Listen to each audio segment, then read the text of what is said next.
Man will be behind the mic for the third straight year. A man who's been at the mic for ESPN since 1993. He is a good buddy, Karl Ravech. How are you, Ravi?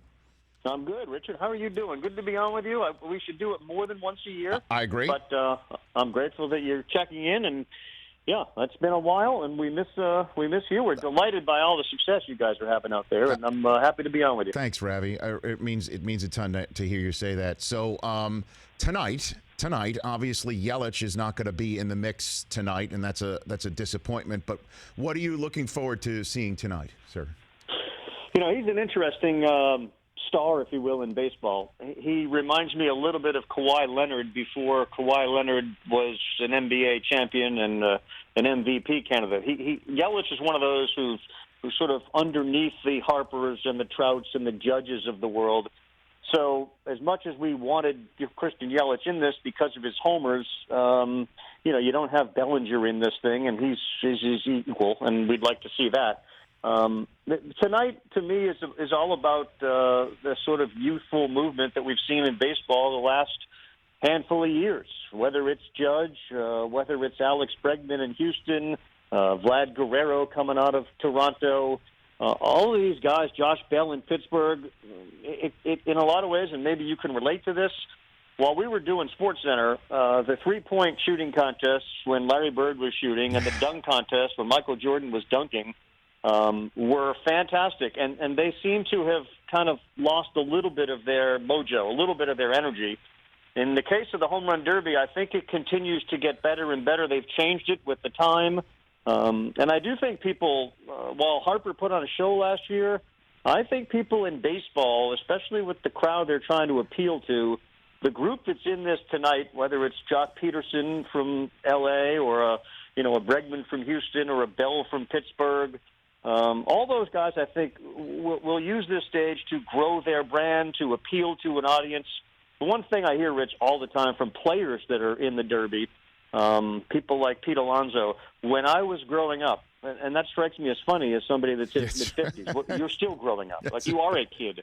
But when I was a kid, I remember watching the Derby and watching Josh Hamilton and watching Sosa and McGuire, those types of things. And the reason they say I remember watching when I was a kid is because the important part of that is kids watch. This is a great opportunity for baseball and for the participants to appeal to a crowd that they may not otherwise appeal to. I'm really lucky to do the Little League World Series, and the beauty of the Little League World Series is it cuts across all demographics. The Home Run Derby does the same thing.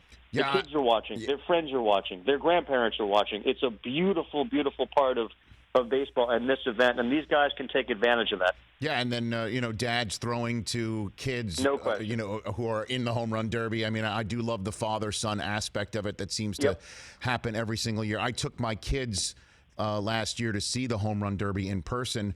It's interesting that you bring up, the three-point contest and the slam dunk contest. Part of the reason why the dunk contest lost its luster is everybody could dunk now, and it does seem, though, part of the reason that the Home Run Derby might have lost its luster prior to what you pointed out so well is these neat changes with time and money balls and things like that. Is that everybody's hitting home runs now? Like we kind of see Home Run Derby every single day in Major League Baseball. Is there any sense of that conversation around? Well, I agree 100% with you. Here in Cleveland, you mentioned they're red hot. Roberto Perez has 16 homers.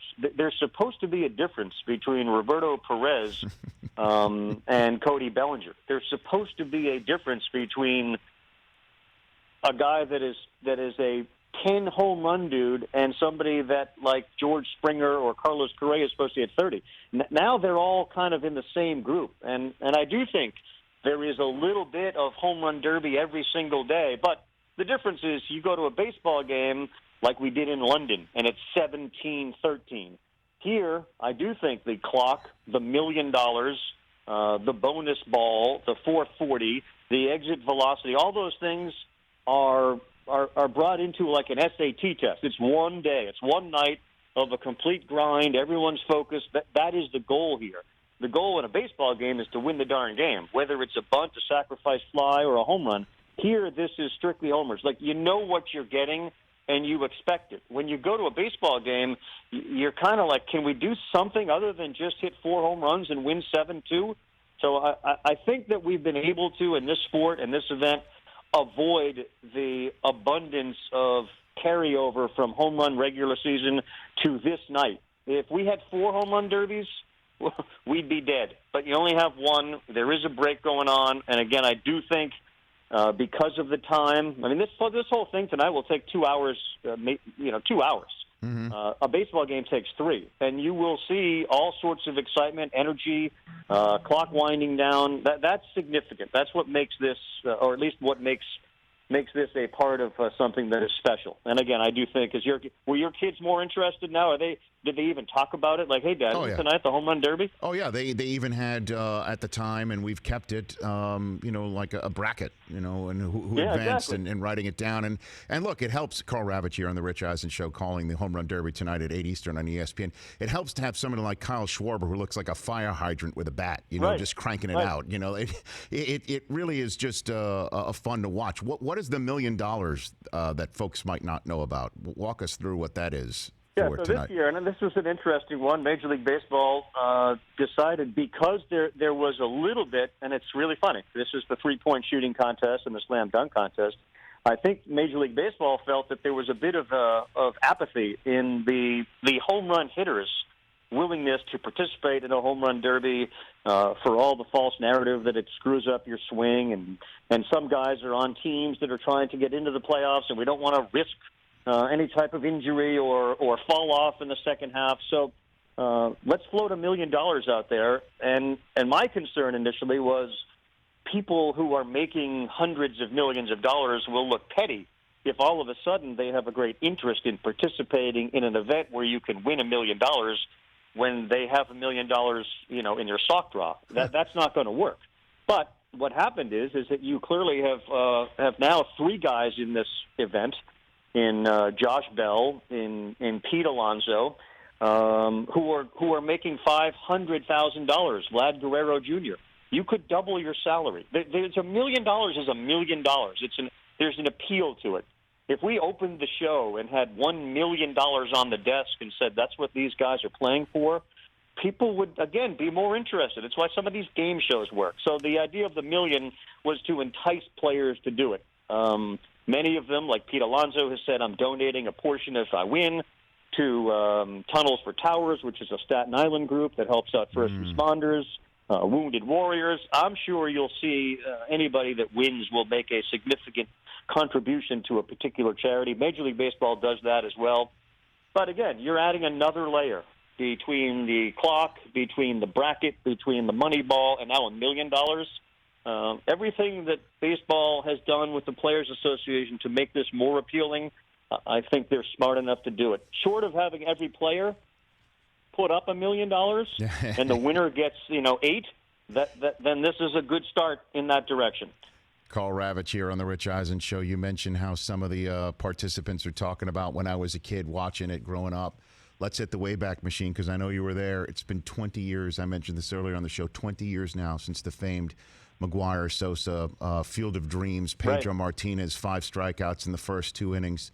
All-Star Game, home run derby in Fenway Park. 20 years. And I know I interviewed McGuire and Sosa for Baseball Tonight. I do believe I took it from you and threw it back to you. You were at Fenway Park. Let me see if I can totally hit the Wayback Machine. You were in right field, right? Did they put you on top of the bleachers in right field in Fenway Park that day? I was, what I remember about 99 is interviewing Pedro Martinez. I think radio kind of tapped on me, and I interviewed Pedro Martinez when he came out of the game, and he had such a huge bag of ice on his shoulder after striking out 5 of those 6 Hall of Fame guys. Amazing.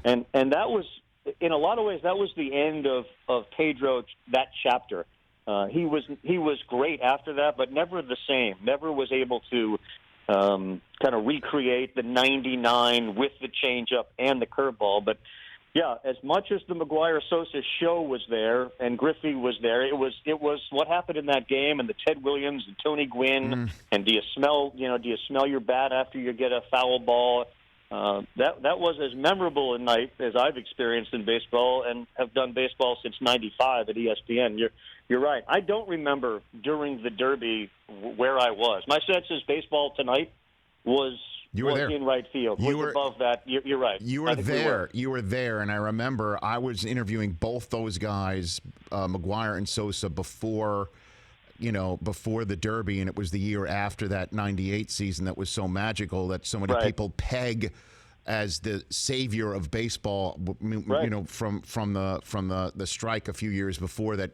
Ripken kind of helped put things back together when he went around that, making the lap around Camden Yards, breaking Gehrig's record in '96, in '95. But that '98, '99 part, I know that there's asterisks with it now. I have nothing but the warm and fuzzy memories of that night. That was maybe the most special thing I did at ESPN in the 7 years I was there, Karl. Yeah, my folks were there because I grew up in that area, so my folks were there to witness it. The video of the fans, and this was well before there were seats on the left field wall. There was a screen there, and they would hit it over the screen, and the fans would chase the baseballs down. And this is hardly a reflection of me, but you're absolutely right. And a lot of people have suggested that the home run race, baseball tonight, because that was before all of the RSNs were around. Yep. Cal Ripken. There were certain factors that helped resuscitate the game. The program was must-see TV, like SportsCenter was, because you wanted to see, and there was no other way to find out. If McGuire or Sosa homered that night, it became something you could update immediately. You could go to the at-bat live, and you're absolutely right that was a turning point for a game that was really struggling. And to this day, I'm sure you hear it. People will tell you, I gave up on it. I stopped watching it. I didn't go anymore. And I think, to your point, to bring it full circle, an event like tonight, with the enthusiasm of a Ronald Acuna from Atlanta, which we've seen all summer long, with Pete Alonso, who Todd Frazier nicknamed the Polar Bear, who is as simple-minded on a baseball field as he is smart off it, but said, what do you anticipate doing? He said, hitting more home runs than anyone else. Sometimes the most simple things make the most sense, that these guys will be able to continue to sort of burn the ember of young fan and recreate that energy. And it happens one night. And look, we all know how dependent we are on the weather. It's a beautiful day and night in Cleveland a home run derby, Fantastic. Which is a big help. That's great. That's great, Ravech. Hey, great job on the College World Series. I watched more College World Series than ever before. Baby. Michigan. And it was really a fun watch. You and the rest of the crew were great. Thank you very much. It's a great team. And by the way, the great part about the College World Series this year was when you just looked at it, assuming you had the sound down, which is how a lot of people would prefer to watch a game that I'm doing, but the diversity of the Michigan and Vanderbilt teams, and Kumal Rocker and the players for Michigan, unfortunately, their superstar leadoff hitter got hurt. But, boy, it looked so good, and it's so promising for Major League Baseball to see these major college programs dipping into cities like Chicago and Detroit and L.A. to find talent and turn them into baseball players. It was great. Yeah, and it was a fun watch. Hey, before I let you go, I don't know how deep into social media you are, Instagram or not. I don't think you're on Instagram, Karl. No. But you need to take a second and check out Kilborn's Instagram feed. Is that right? Oh, Ravech. Somebody. That's a good point. Somebody brought him up recently. I saw something he did. Maybe it was Instagram, where he was sort of. It felt like I'm watching him do a lead into a Rangers Canucks highlight, because it has nothing to do with seemingly anything, but it's just him pontificating. I saw something, and I was. Yes. I think I retweeted it. I think it was on Twitter, and I said, "My guy, my man." He's back. Karl, I mean, I love it. He should be back. He never should have left. He's usually got a martini in his hand, and I don't know who's shooting it.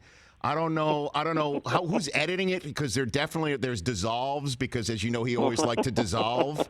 And I mean, it twinkles in his eye. I mean, it really. Did you mention Pooh Richardson? Did you bring up Pooh Richardson? Not that or Arvidas or anything like that. Not yet. Not yet. No, but he's not my Vetus or your Vetus. He's our Vetus. He hasn't gone there. Did you do? Was he the guy you did most of your sports centers with? God, Like who did you? Who did you? Oh yeah, he and I were, according to him, the real feel good edition. Whatever that meant, that's what we were. Full disclosure. I mean, you of course know Steve Anderson, who was running SportsCenter at the time. About 2 weeks into the Kilborn Ravech late show after Oberman and Patrick, I went into Steve Anderson's office, closed the door, and I said, "What is this about? Like, this is a disaster. I mean, we're burning down SportsCenter." And he, to his credit, Karl, be patient. Let's just see where this goes. And obviously, as you know, he became wildly popular, and I was just Felix to the Oscar. I was a straight guy, and it worked out really well for me. Well, just do yourself a favor. If you're on it, I will. I will check get it out. on it. If you just want to hop on somebody else's and just look through it. I mean, you will spend a good 15, 20 minutes going through all the most recent videos and just saying that's Kill Be Killer, whatever you want to say. That is Killer Be the pride of Montana. Love it. Have a great one tonight, Ravi. Have a great one. Thanks for having me on. You bet. Always. Karl Ravech, at Karl Ravech ESPN on Twitter. And check him out tonight on the Home Run Derby on ESPN at 8 Eastern. For more of The Rich Eisen Show, tune to Audience Channel 239 on DirecTV for free on BR Live or download the Rich Eisen Show app.